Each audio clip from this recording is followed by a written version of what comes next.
How's it going, guys? Welcome back to Garry's Mod, and spooky season is finally over, so now we can get back to the real interesting looking add-ons like this one. Now already you might be able to tell something looks a bit different about this map, and it probably looks pretty good because, well, this is the SSAO shader, also known as Screen Space Ambient Occlusion. It is an incredibly popular method of post-processing that has been in probably more games than you can count, but it was first introduced back in 2007 with the amazing Crysis. Fun fact, that's the game that made me want to get a PC in the first place. But now we can enjoy it in Garry's Mod, and I'm going to go through a few maps to show you some before and after and how it can affect certain maps. Alright, let's go ahead and get started. First things first, just like with all the other gShader mods, go ahead and hold Q, go into post-processing, go into shaders, and there you're going to find the gShader library. That's going to be like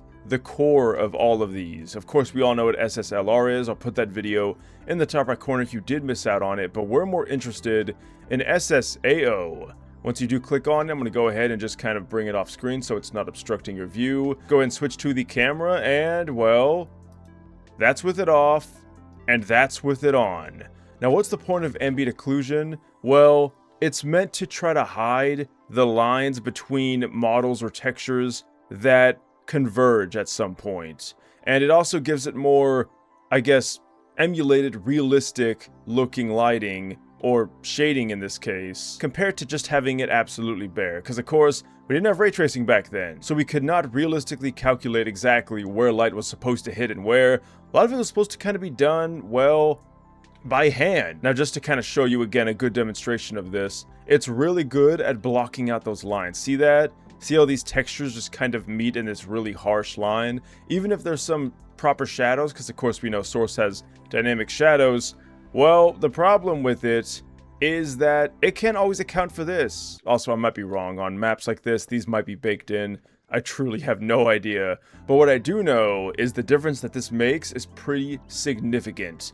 And unlike with the reflection mod, which might have weird effect on surfaces, you could totally use this just on a day-to-day basis. Alright, here is another good scene where you could probably see a decent difference. Here's with it off, and here's with it on.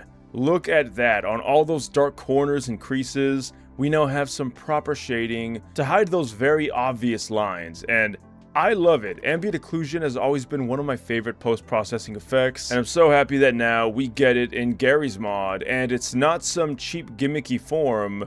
This is legit, and I could totally see anyone, especially me, using this 24/7. Alright, we are back at the modern house map, because we did take a look at this map when we did the reflections video. Thought might as well do it for the ambient occlusion as well. Now, I was very curious about how this could work against foliage. Here we have grass, of course, and if we go ahead and turn it on, you're gonna notice it even adds some ambient occlusion to the grass as well, which that's pretty cool. Now, depending on how this grass is implemented, you could get some strange dark shadows, like as we can see right here. If I go ahead and turn it off, that completely disappears. It almost has like this dark glow effect, I guess, which I know is kind of weird to say, but it's not always ideal for every single surface. But I mean, as we can see when we look up just a little bit further, there is definitely a nice difference here. Again, especially in that crease where the two walls meet. That's where you're going to definitely find the best benefit for ambient occlusion. Alright, so stepping foot into the house, and yeah, this looks absolutely phenomenal. Let's go ahead and turn it off. And I mean, look at that. Look at how flat this entire scene becomes. That's pretty significant. Now, if you did tie this with the reflection shader, well, let's go ahead and do that right now. This is the combination of the two. This is before, and this is after.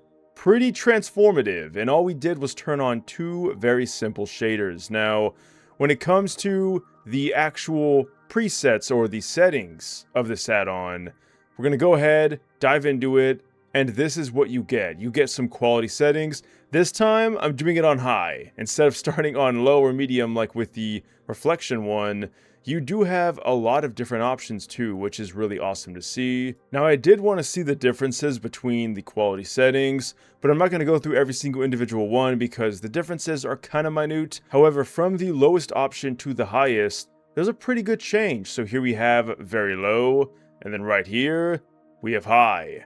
Again, really not that much of a difference. Still, worlds better than none though. You can also adjust the contrast. So if we adjust this dial, you can see that we can make the shading even more dark and more bold, if that's more your thing.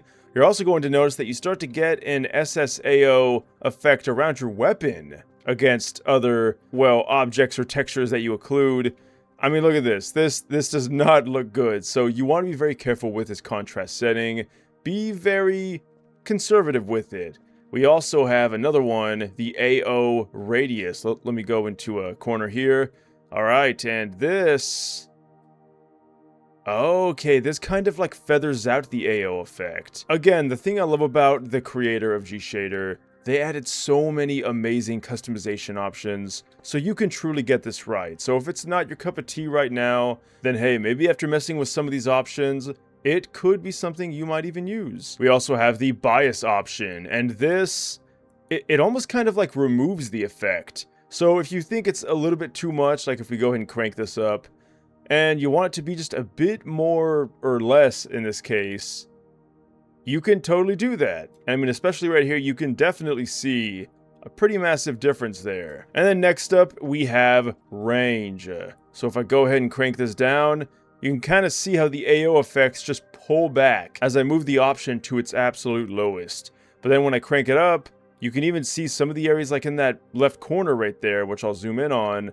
You can see even that gets the AO shading. So I imagine this might affect performance, but I haven't had any performance issues at all. In fact, I can't even notice the difference between when it's on or off. Now, if you guys want a really good representation of it, we have this really cool option as well that you can turn on. It sets everything to white. Sorry about flashbanging your device, but this is going to really help bring out the shading here. So if I go ahead and turn off the ambient occlusion, alright, well, I can't really do that, but you guys can kind of see what I mean. All this shading that you're seeing, this is all from the AO, and when we kind of make everything super white in the background, you can really start to appreciate everything that it does affect. This is an absolutely game-changing setting, again, in modern games. The moment that this came out, when Crysis launched, games have never looked the same. We kind of jumped into another dimension of graphics after that, of course along with many other improvements,